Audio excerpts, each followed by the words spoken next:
Okay, today we will know and learn the use of sumif formula. Many people know the use of sum formula in Excel, but many people do not know the sum if formula in Excel. So for that I will explain one condition that is in front of you.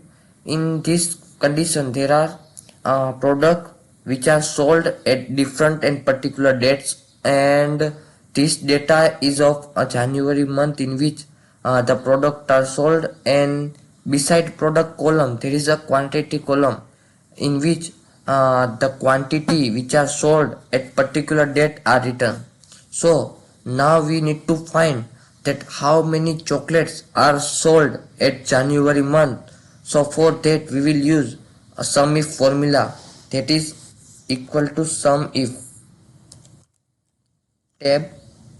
Now we need to select a range, so we will select a product range and we will click function plus F4 so that we can freeze that a column. Now comma, we need to select criteria, that which product you need to find.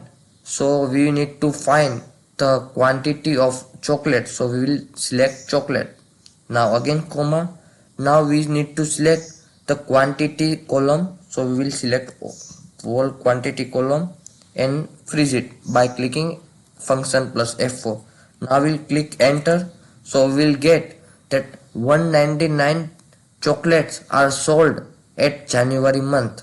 Now we will drag this formula in other three columns so that we can get the quantity of wafer, biscuit and salt. And this is how we use sum if formula whenever a large amount of data is given.